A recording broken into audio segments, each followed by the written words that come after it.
हमारे साथ संपत सारस्वत जी जुड़े हैं, बीजेपी के प्रवक्ता। संपत जी, आपका स्वागत है भारत अपडेट पर। और आज चर्चा जो हो रही है जम्मू कश्मीर को लेकर, मैनिफेस्टो जारी कर दिया गया है और ऐसे में हमने देखा एनसी ने भी अपना घोषणा पत्र जारी कर दिया, बीजेपी ने संकल्प पत्र जारी कर दिया है।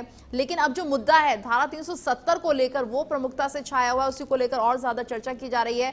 लेकिन अभी कांग्रेस ने अपना मैनिफेस्टो जारी नहीं किया है। हालांकि एक बात जरूर कह रहे हैं यहाँ पर कांग्रेस के प्रवक्ता कि स्टेटहुड को वापस लेकर आएंगे, जो कि बीजेपी ने गलत किया था, यानी स्टेटहुड छीन लिया जम्मू कश्मीर से, गलत था। देखिए गीतू जी, आज मैनिफेस्टो के माध्यम से अमित शाह जी ने साफ साफ क्लियर किया है कि एक तो धारा 370 का कुछ नहीं हो सकता। धारा 370 जो है वो पूर्ण रूप से नष्ट कर दी गई है।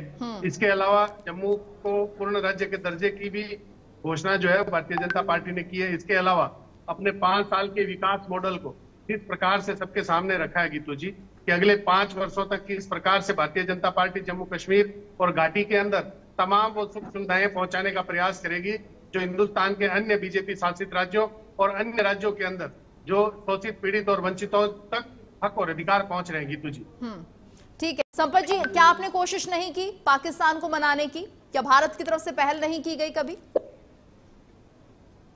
ऐसा है गीतू जी, सबसे पहले मैं शहीद जी की बात पर जवाब देते हुए कहना चाहूंगा कि पीडीपी सबसे पहले तो पाकिस्तान और हिंदुस्तान के बीच की मध्यस्थता करना बंद करे। ठीक है ना? पाकिस्तान की कोई हैसियत और औकात नहीं है कि वो हिंदुस्तान के अंदर असंतुलितता को बरकरार रख सके। 2014 से पहले की व्यवस्थाएं अलग थी।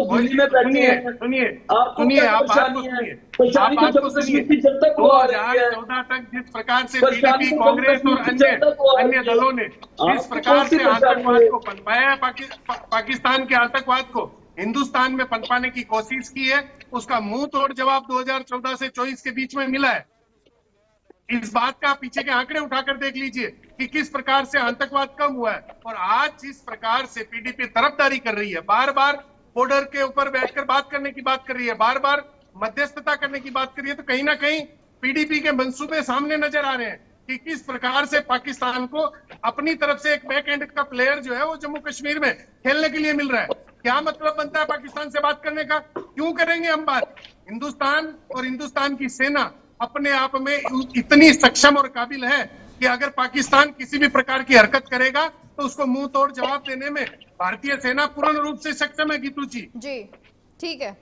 चीज मैं कांग्रेस को भी जवाब देना चाहूंगा। कांग्रेस बार बार 3 वर्ष के कार्यकाल को बताती है कि भारतीय जनता पार्टी ने पीडीपी के साथ मिलकर 3 साल तक शासन किया। कांग्रेस ने कितने साल तक शासन किया? कांग्रेस और जम्मू कश्मीर के शासनकाल के दौरान की घटनाएं हमें पता नहीं है क्या? जस्टिस टीकू का जिस प्रकार से सरेआम उनकी हत्या की गई, उस दिन को बुलाया जा सकता है? मैं गीतू जी एक चीज और बताना चाहता हूँ, तो लोगों को पता हो ना हो, 1983 में भारत की टीम ने वर्ल्ड कप जीता। ठीक है ना? 1983 में वर्ल्ड कप के बाद में अक्टूबर के अंदर जम्मू के अंदर मैच हो रहा है। किसके बीच में? भारत और वेस्ट इंडीज के बीच में मैच हो रहा है और वहां पर नारे लग रहे हैं पाकिस्तान जिंदाबाद के। कौन से शासनकाल की बात कर रहे हो? कांग्रेस और पीडीपी ने केवल और केवल जम्मू कश्मीर में आतंकवाद परोसने का काम किया है पाकिस्तान के नाम पर, और जिसका जनता अब जवाब देगी इस चुनाव के अंदर। गीतू जी,